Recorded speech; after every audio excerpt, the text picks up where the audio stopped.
et bienvenue dans votre magazine TV My House consacré à l'univers de l'habitat dont voici le sommaire. Le bâtiment et la construction se digitalisent et de nos jours, de nombreuses startups s'ouvrent à cette innovation en présentant des solutions pour centraliser et automatiser les systèmes de construction de bâtiments.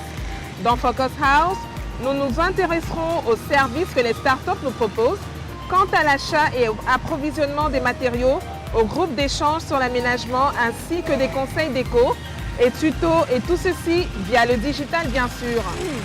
Pour bien assimiler ces cours, il faudrait au préalable que l'esprit de l'apprenant soit ouvert et détendu, d'où une salle d'études bien aménagée. Dans Lighthouse, nous saurons tout sur la disposition et l'agencement d'une salle d'études dans une maison. Les murs d'une maison sont tout autant des compagnons de style pour la déco et le choix des couleurs favorise ce caractère et l'originalité que l'on recherche selon ses besoins. L'entretien de la peinture sur nos murs demande également beaucoup d'attention car l'incrustation des taches est incontournable. Astuce House se penchera sur le déblayage des murs peints au vernis. Détrompez-vous, le digital ne se limite plus qu'à l'approvisionnement des produits de première nécessité ou encore à la vulgarisation des marques communes. Cette fois-ci, le BTP s'impose en intégrant des processus de construction que des startups nous proposent désormais. La stratégie digitale au service de la construction des bâtiments, Tommy Tamo nous en parle dans Focus House. L'avènement du numérique a bousculé les habitudes. L'économie, quant à elle, s'est aussi digitalisée. Le commerce, l'industrie et les services prennent une part importante des flux de données de cet univers sous-jacent à Internet. L'expansion qu'a connue Internet dans notre pays a permis à ce que beaucoup d'entreprises puissent avoir accès à un certain nombre d'informations. Et notamment le bâtiment, secteur assez normé, spécifique et très technique. Le constat est fait sur les plateformes.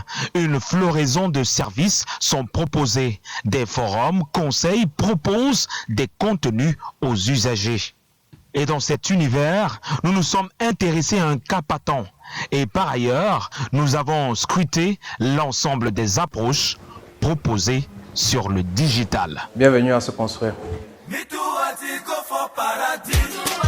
All people for paradis. La plateforme est initiée par un ingénieur en génie civil. Ici, le service opération qui s'occupe de tout ce qui est besoin client, besoin fournisseur.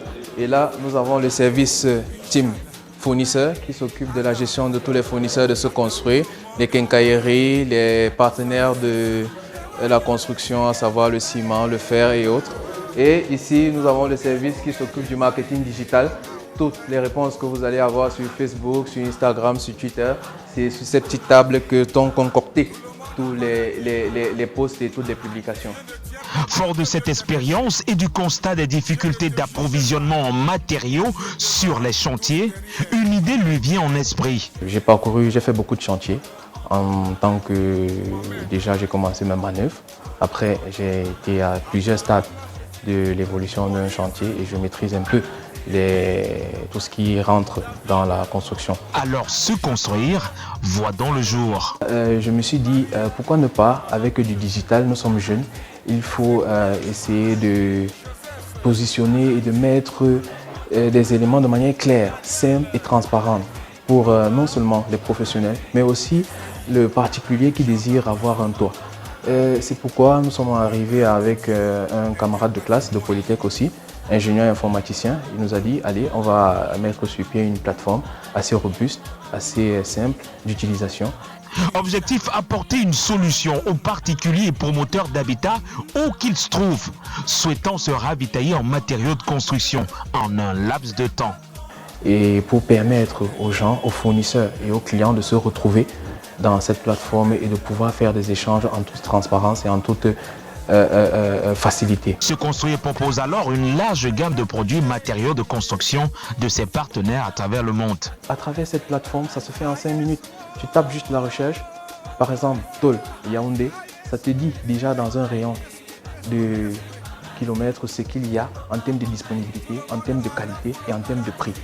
La jeune start-up, pour se démarquer d'un milieu assez complexe, passe par la pédagogie et ambitionne accompagner les promoteurs d'habitat. Vous pouvez sur notre site prendre les matériaux de la fondation à la finition, que ce soit les matériaux ici au Cameroun ou des matériaux de l'étranger. Une action selon Gadza qui permettra de réduire les charges liées à la construction. Et le principe pour le client est simple sur la plateforme. Nous apportons un service qui améliore le secteur de la construction. Nous passons par l'approvisionnement et après nous allons faire l'étude, le suivi des projets de construction.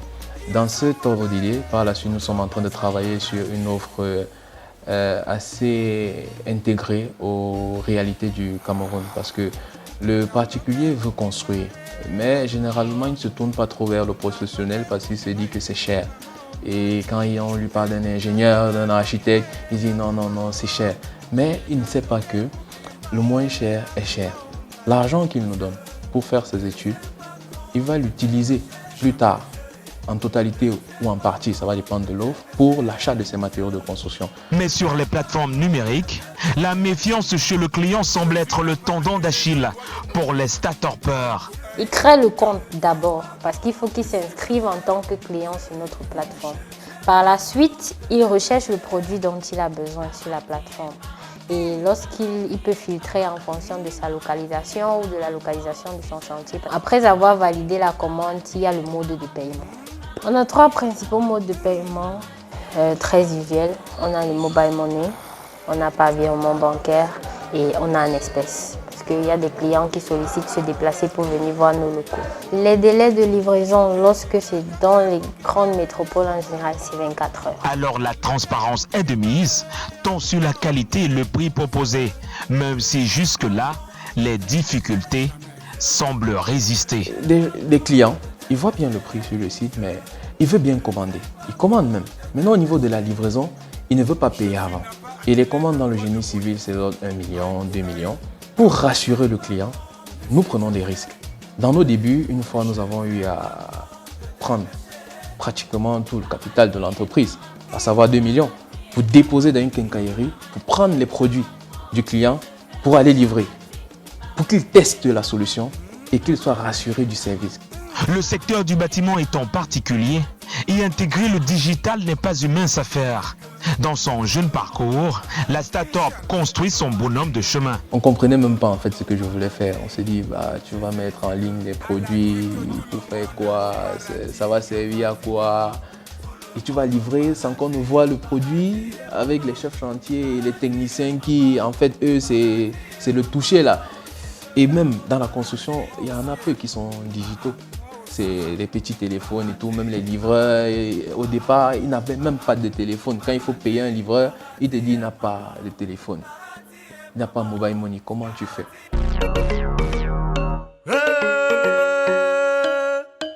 Sur les réseaux sociaux, il est assez fréquent de tomber sur les offres et services concernant les bâtiments et les travaux publics. Entre propositions de vente et achat de terrain, location d'appartements et de studios, le digital est un terreau fertile. Il n'est donc pas étonnant de voir défiler des plans de maisons, des offres clés à main pour particuliers. Comme pour vous dire que sur le site Se Construire Cameroun, ce n'est pas seulement une offre de distribution de matériaux de construction, c'est aussi une offre de conseil, une offre de partage, une offre d'information sur ce qui se fait de mieux, non seulement au Cameroun, mais aussi à l'étranger dans le secteur de la construction. C'est en partie ce qui se joue sur les plateformes, à travers des forums d'échange où se partagent des conseils pour aménagement, construction et décoration.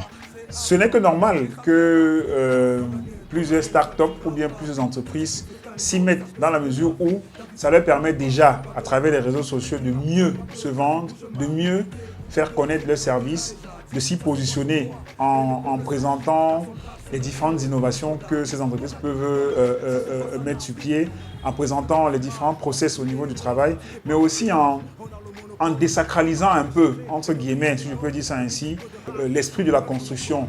Pour notre consultant, la meilleure approche est pédagogique, dans un univers où l'information est périssable. La première approche doit être pédagogique. Produire des contenus qui vont permettre au public d'appréhender ce que c'est le secteur de la construction, d'appréhender ce qu'une construction doit avoir, les règles qu'une construction doit respecter, les normes qu'elle doit avoir, éviter d'avoir une approche purement commerciale, beaucoup de pédagogie, le reste viendra seul. Mais pour les usagers, il est à noter qu'il y a des offres, conseils et services à prendre sur les pincettes. Parce que dans cet espace de professionnels, il y a des brebis galeuses. Nous sommes toujours dans la mouvance de la rentrée scolaire et qui dit école dit études.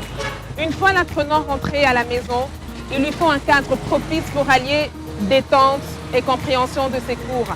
Comment emménager une salle d'études dans une construction? Élément de réponse dans Lighthouse. Pour monsieur, l'espace d'études peut être situé ici. Un espace au salon. Disons, mettre un tableau au mur. Quant à madame, Dans un endroit calme de la maison, dans un coin de la maison où c'est assez calme quand même, pour que l'enfant puisse être concentré, loin du bruit de la télé et autres. et comme aménagement, vous proposez Une table, ça dépend de l'âge de l'enfant aussi. Si c'est un petit enfant de 5 ans, juste une table, une chaise, un petit tableau, ce qu'il faut pour étudier. Bon, maintenant, si c'est un enfant plus âgé, peut-être 15 ans, peut-être lui faut un ordinateur. Mais un espace d'études dans la chambre, qu'en pensez-vous? Ça va permettre en sorte que l'enfant vous cache beaucoup de choses. Là, vous ne serez pas à l'écoute de votre enfant. L'enfant est capable d'être dans la chambre en train de manipuler un téléphone sur l'ordinateur et console. Vous pensez que l'enfant est en train d'étudier, l'enfant est en train de causer avec ses amis. Vous regardez ses faits, les gestes et console, s'il est concentré dans ce qu'il est en train de faire. Et c'est important de suivre son enfant dans la vie. Eh bien, en temps de classe, les apprenants sont appelés après les cours à réviser leurs leçons. Et à la maison, un espace d'études semble être l'endroit le mieux indiqué. Alors, il est conseillé avant la construction de votre domicile. Il est idéal d'intégrer l'espace d'études dans la conception de la maison entière. Donc, au niveau de l'architecture, prévoir un espace dédié à l'étude, c'est l'idéal. Et ceci en prenant en compte ces paramètres. L'espace doit pouvoir tenir compte d'un certain nombre de critères, notamment de la ventilation, parce que l'espace d'études, c'est un endroit où les enfants passent beaucoup de temps et généralement au moment où ils peuvent être fatigués, donc la ventilation. Également l'ameublement. L'ameublement doit être particulier, peut-être prévoir un espace tableau si ça s'avère nécessaire, qui doit être un peu un espace chaise et bureau. Si par ailleurs il n'y a pas assez d'espace dans la maison, c'est de prévoir un petit espace de travail dans la chambre des enfants. Donc à ce moment-là, la question de la ventilation reste d'actualité, l'orientation des fenêtres et tout pour permettre que l'air puisse circuler dans la pièce. Et puis dans la chambre, on va juste prévoir un petit bureau, une petite table. Néanmoins, ces gadgets sont prohibés. Éviter d'avoir d'avoir des choses qui vont distraire. Par exemple, comme les écrans, un téléviseur dans la chambre, ce n'est pas utile. Ou dans un espace d'études, ce n'est pas utile parce que ce sont des éléments de distraction et qui ne favorisent pas le développement des activités cognitives. Et sur le plan du cerveau, ça n'active pas les zones nécessaires ou indiquées. Étant dans un monde digitalisé, est-ce qu'il est recommandé d'avoir un ordinateur durant les études? Ce que je recommanderais, c'est d'isoler un peu le point ordinateur de l'espace d'études. Sinon, l'enfant peut passer le clair de son temps sur l'ordinateur et pendant que le parent pense qu'il est en train de mener des activités intellectuelles, il est peut-être en train de s'amuser. Il faut à cet effet identifier un espace différent pour l'ordinateur. Selon notre consultant, il faut éviter de positionner les espaces d'études proches des endroits bruyants de la maison. En termes de décor, optez pour des couleurs soft et une lumière blanche. Les murs finissent toujours par se salir, mais redonner l'éclat à un mur peint au vernis, est-ce possible? Bien sûr que oui. Dans Astuce House, Priscille nous montre comment désincruster nos murs de toute saleté. Reportage. Vous venez de refaire la peinture de votre domicile et par réflexe, on a tendance à toucher les murs, salissant ces derniers. Comment enlever les taches de saleté dessus? Telle est notre Astuce House du jour. La méthode est simple. Faites tiédir de l'eau, ajoutez-y un peu de détergent et essuyez délicatement sur la partie salie. Laissez sécher quelques minutes et votre mur est propre comme au premier jour. C'est tout pour l'astuce house du jour et à bientôt.